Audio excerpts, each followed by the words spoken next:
How you doing? Welcome to the weird side of the internet. Insert overused joke. So, as of recording, Season 3 of Invincible is about to air its final episode. Good on them. 3 seasons is quite the accomplishment, especially nowadays when shows are canceled left and right. And overall, the show is pretty good. I mean, sure, yeah, there are things you can complain about, like the pacing or the runtime or the animation. Get to the point. He was always so confident, but also honest about his failings. But those things are mostly trivial. But with Mark Grayson about to go up against his greatest threat yet, it made me realize that the show has had a growing issue as of late that has been brewing since the first few episodes of the show. And that issue is its fear of death. But before we get into that discussion, I'd like to set 2 ground rules. Number 1, I will not be basing this discussion on the comics. I know they're an adaptation, but we're disregarding that for this conversation. I am judging it purely on its own merits as its own TV show. Okay? I'm not going to be judging it based on an adaptation, because those are completely different rules. Secondly, it is not a one-to-one adaptation anyways. Invincible, the TV show, has taken a lot of liberties with its storytelling and the pacing and the progression of said characters. But those are my 2 big rules. If you have any arguments or debates with me about this topic, please comment about it. I love to hear your thoughts. So, additional context for people who don't know, Invincible is written and directed by Robert Kirkman. Robert Kirkman is primarily known for creating the Walking Dead comic and the AMC show that followed. This show also took quite a few liberties with the source material, but regardless, this show was no flop. At its peak, The Walking Dead set record-breaking highs, with over 17 million people watching the premiere of Season 5. 17 million! That is roughly the population of Zimbabwe. All of Zimbabwe could have been watching The Walking Dead and you never would have known. The show was made iconic for its lovable cast, thrilling action sequences, and most importantly for our discussion today, its relationship with death. You see, The Walking Dead really loved to highlight the dead in the title. A lot of people died in this show. But this amount of death is what made the show so popular. You would tune in every week not knowing who would survive, who would live, who would die, who would suffer, who would, I don't know, get a new arc for the episode. You get what I mean. You get it! The tension of who lived and who died was the heart of The Walking Dead. Or, to put it more broadly, is the heart of Robert Kirkman. Robert Kirkman is the death guy. Am I the violence guy? Sadly, yes. His stories, his tales, his adventures rely on you not knowing who's going to make it out of them. That's his style. And this, at first, seemed to be the style that Robert Kirkman was continuing with Invincible. The pilot introduces an entire group of superheroes, only for most of them to be murdered by the end of the episode. And it's not like these guys are nameless schmucks either. You get to know them in this episode. The show practically gaslights you into thinking these heroes are going to stay around for a long time. That's what makes the twist so impactful. The show doesn't let up the steam after the pilot either. Invincible's first proper day on the job ends with a lot of bloodshed, and it's mostly his fault. In fact, in Season 1, most of Mark's encounters go wrong. The show is constantly setting up this precedent that anybody can go at any time. It's like real life. That's the charm of this show. Hell, they even unite another superhero team together, all of them practically begging to be cannon fodder.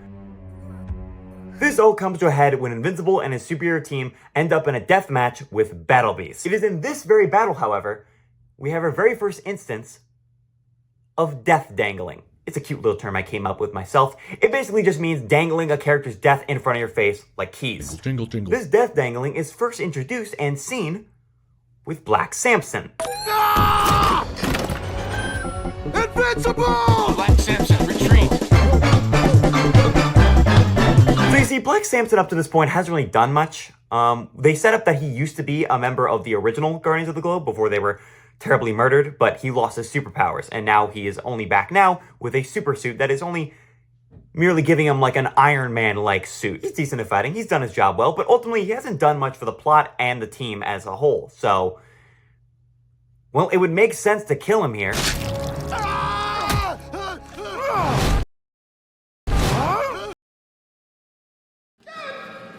And I think the writers thought so too, because how do you write this and just go, so hear me out, we're gonna have his face bashed in for the plot.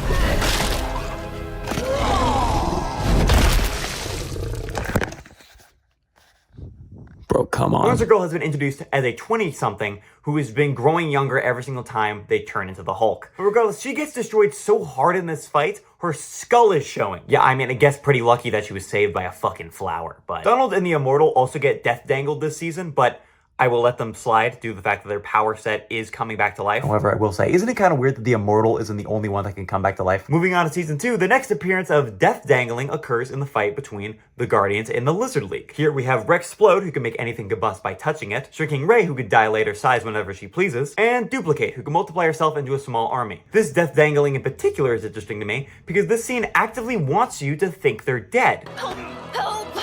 Hold on! Oh, shit. You could argue that Black Samson and Monster Girl were never supposed to be dead in the eyes of the viewers. But with Duplicate and Ray, though...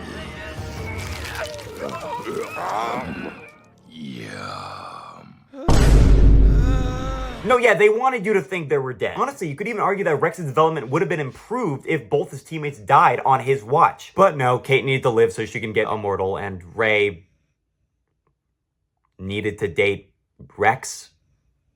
Angstrom also gets a death dangle. Alan also gets a death dangle. You see a pattern going here? You see, when Angstrom came back and brought over a bunch of evil Invincibles to help take over Earth, I got excited. I was thinking, oh my gosh, I can't wait to see the carnage that happens here. And only one superhero died. I've got one thing left. And what's that? My entire goddamn skeleton, dickhead.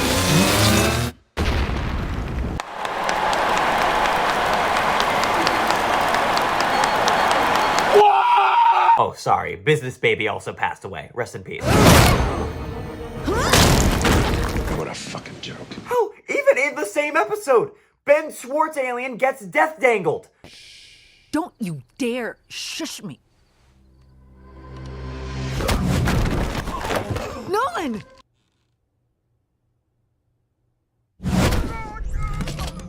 Help! I don't want to not be living. Wasn't that it? Or no, it was. Oh no, I'm going to not be alive. What? How did he even survive anyways? The number one important thing that they show us about the Martians in this world is that they can't be stretched too much or they die. Come on, you're almost there. You got this. I never expanded myself to that extent. My dad killed most of you guys in my world, and your stretchy friend wasn't even there. That's odd. You're telling me you and your father took over the Earth, conquered enough planets where you needed to travel to another universe, and you never visited Mars? This, in my opinion, underlies the biggest problem with the show. They keep referencing the Guardian's death, even parodying Darkwing's death with his sidekicks, but the tension is all off because the show has already established that they won't kill off characters randomly anymore. Correct me if I'm wrong, but wasn't the thing that made the show special in the first place was that it wasn't your everyday superhero show? Characters die, mature themes are discussed. This show's identity that is not like the rest, and yet it's slowly just becoming the norm. People are already starting to complain about it, and they're definitely not going to stop, especially with the finale of season 3, if they do what I think they're going to do. Please keep breathing.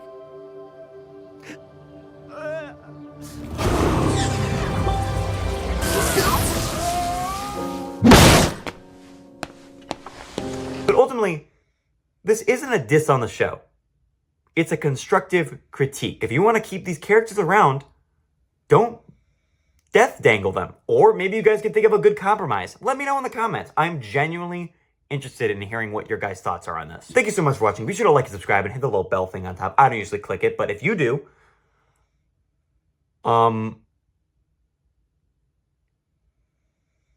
you can watch Omni-Man Omnit. Let me break it down for you, Mark.